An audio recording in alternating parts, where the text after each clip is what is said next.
really unfriendly, and I should have just left. That's Nick, Did they hold up a I know fucking the coup school is card, to man? cry now. Sometimes Must you be a just gotta school. fucking leave, man. You gotta recognize the situation, get the fuck out of there, man. Motherfuckers, because there wouldn't be a story if you don't do it. That's why you don't do it, obviously, right? If you walk into a fucking house and somebody's talking about get out, and there's nobody there, Charlie, this punk ass. I don't give a shit what you saw, motherfucker. Um, you walk into a fucking house and fucking ghost be talking about get out. And it's like, okay, well, damn, man. Too bad we can't buy this place. This is a Richard Pryor joke. You've seen it, you know. You talking about basically his premise was if black people were in a horror movie. This was in the '70s, right? Things have changed since then, but like in the '70s, like black people in a horror movie, that movie would be 7 minutes long. You walk in, wow, this place is great. I can't believe how little it costs. Man, this is a nice house, nice neighborhood. The school's next by. Get out. Too bad we can't buy it. Let's get the fuck out of here. You know what I'm saying? There's no movie. If you do the reasonable fucking thing, there's no movie. Clearly, I understand that, and I think there are some reactors who don't understand it, and they're trying to break the story any way they can break the story. Oh, why did you pick up the gun? Well, then because he wouldn't have got shot if he picked up the gun. Now, sometimes the writers could do a better job of putting obstacles in place so you can't solve it by doing one thing and then you solve the whole movie. A good writer would put those obstacles in place. Like they have to move today. You know, if they don't move, if they don't buy this house today, and they stay in the same county they're in, this guy's going to jail because the police gave him a week to get the fuck out of the county. I'm spitballing here. You can put up reasons where like they have to take the fucking place. The Shining is a good example of that. He was unhireable. He could not get a job anywhere. He needed money bad. They were completely fucking broke. He had fucked up. He had gotten fired from a nice teaching job. His play wasn't ready yet, so he couldn't get paid from that. He had one opportunity, and it was a shit job staying at a fucking hotel during the wintertime with nobody else there. He had to stay there. And like when shit starts happening, it's like, well, why don't we just leave? What? We've got $20 to our name. We don't get paid till the end till springtime.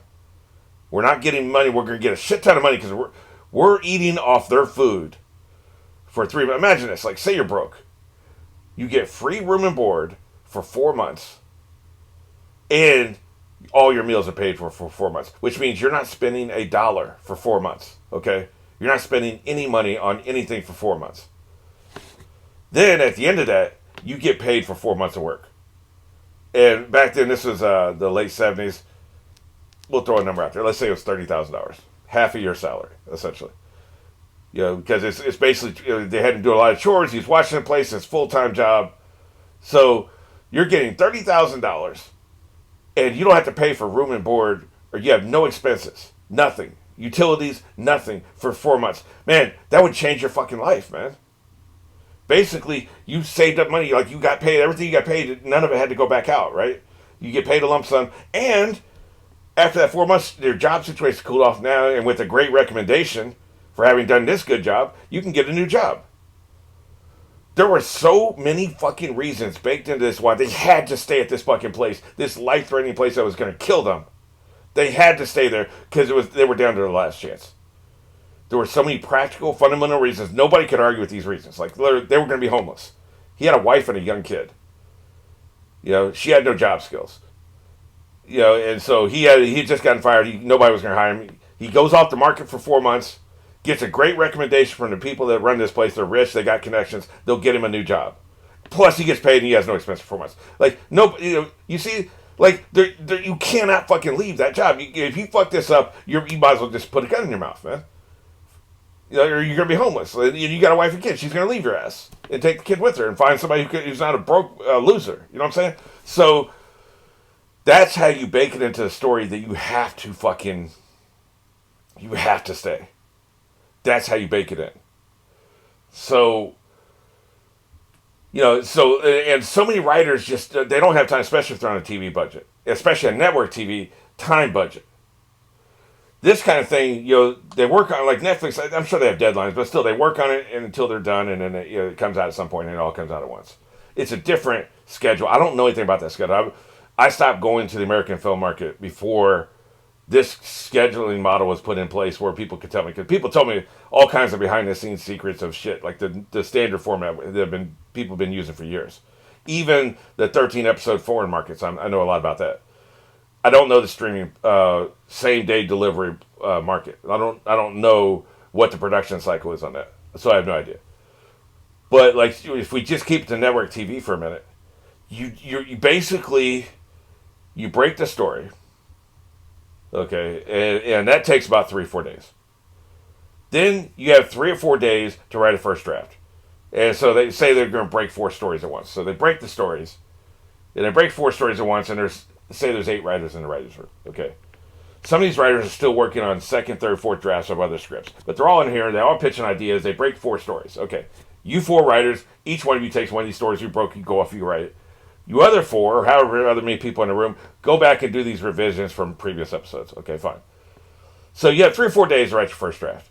Then you come back in, you submit your draft, and then the showrunner will look at it, and either he has notes for you, or he sees you're so far away, or he just needs fresh eyes on it.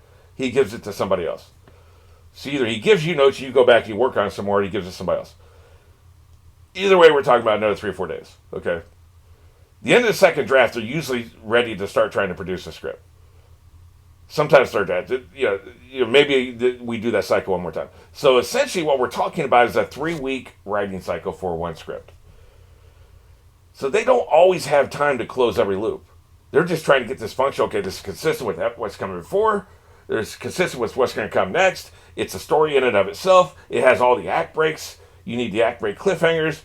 All of this shit, right? Like, there's so much that goes into it. You don't have time to close every loop, okay? Maybe, in this particular story, what we're talking about right here. I don't know how long they had to write this, but I'm just saying we're comparing it to a normal schedule. Maybe it was 3 weeks per script, and it's also based on a graphic novel, which when you're adapting, that gives you more flexibility because usually that writer could spend months on a graphic novel or years on a novel, thinking about every angle of things. Like they're in the shower. Wait a minute, like this. Why wouldn't they do this? Okay, let me go close that loop. They have plenty of time, and when you adapt from that, as long as you don't change too much, all that's already in there. So then you just transition it to screen, and the explanations are already there. Why they didn't do this or that, right? But in this particular case, why didn't they leave? There's no reason given. They're kids. They're stupid, I guess. But maybe you could have baked in something like, you talk about how the dad's talking about, like, he's really nervous about Nick. And he really doesn't want you to date Nick. And so then you have a conversation, maybe even with your sister or something, or somebody you can talk to, a diary entry or whatever, maybe not necessarily Charlie. Or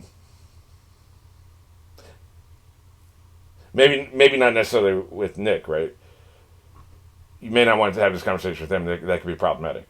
But you do something where it's like, if we leave early, then we're too far away to do anything else, which means we need somebody to pick us up. If I call Dad to pick us up, he's going to now be he's going to be twice as worried about you. Because he's going to think you put me in a situation, now we're trying to leave early. We're trying to leave 2 hours before we were supposed to leave. And then Nick's ride was going to be the dad on the way home because the person who brought him here, they're leaving the town or some shit, right? You see how easy that is? Okay, there's no other ride they can get. Sister's gone. Nick's parents, whoever dropped him off, is gone. The plan was Charlie's dad was going to drop Nick back off at home and then take him home. And it's too far to walk anywhere. This is kind of it's one of these fucking suburbs or some situations where, it's just too far to walk. It's like 4 miles in the dark and it's cold. So you don't want to walk anywhere. And you can't call Charlie's dad because then Charlie's dad's going to be twice or 3 times as worried and you're going to be getting a lot of shit. So then you have to stay. See how easy that was? I spitballed that in like 5 minutes. You put that in there, so now they have to stay. So then you have everything that happens, right? And it sucks. Now, they could be, like, maybe the way they did it this way because they just want to show bad decision making. See, we haven't finished the season, so, like, it's hard to judge this shit until you finish the season. But maybe they did it this way because they want to show a repeated character flaw of Nick making bad choices and assuming the best for his friends and always turning out the worst. And this is one chain in that, this is one link in that chain. So we have temporary questions that then get resolved. That's why they did that. right? So I'm not judging this particular case. I'm talking in general. In general, you don't you don't want to have the audience be like, why didn't they just ... all the time. Sometimes the audience do that because they just want to pick shit apart and they want to break the story. Why didn't they pick up the knife? Well, maybe they don't want to fucking stab people. They're just against stabbing people, even for self-defense. Or maybe it just breaks the story if they pick up the knife, and they had to cut they'd have time to shoot a scene that explains why they don't want to pick up the knife. You know what I mean? Like, people love to see, it's a very fine line. People love to break the story. Let me get some social media clout because I pointed out this flaw that makes the writers and the showrunners look really fucking stupid. Sometimes it's that. I'm kind of doing the same thing, but I'm doing it from a more analytical point of view. Just because, like, I'm immersed in this, so then I'm like, well, I would have just fucking left. Why aren't you leaving? It comes from my immersion. It doesn't come from wanting to mock the show or make the writers feel bad or make the showrunner feel bad. Laugh at them, they're so stupid. It comes more from my fight or flight response. I'm very uncomfortable, and I'm immersed, so I feel like I'm one of the characters here, and I just want us to get the fuck out of the Dodge, right? So now I'm mad at Nick for not thinking about it, and him admitting it, I think is probably part of his character progression. So, yeah, obviously I realize by halfway through I'm just going to split this off as a separate video, because you cannot have a 12-minute sidebar in the middle of a reaction. But so just think about that, just to put a pin on this for since this is a video, it's going to be on YouTube. Just put a pin in this. Think about before if you're pointing these things out, are you just the writers and showrunners are stupid? And that's fine. If that's what you're doing and you admit it, cool. Hey, have fun. LOL, right? But if you don't necessarily want to do that, then think, is there maybe a character progression reason why they're doing this? And then when you get to the end of the story and there's not, then, would it break the story and it doesn't matter? Because sometimes, like, if it would break the story, I'm just like, whatever. Like, I guess they didn't have time to figure it out. Close the loop, right? And then maybe you can, like I did, spitball a reason why. Yeah. It's kind of fun if you approach it from that way. I'm not really about making fun of people, well, I mean, you've seen my reactions, I make fun of a lot of people, but, like, in this particular case, I'm not really pointing at the show and laughing at them. So, anyway.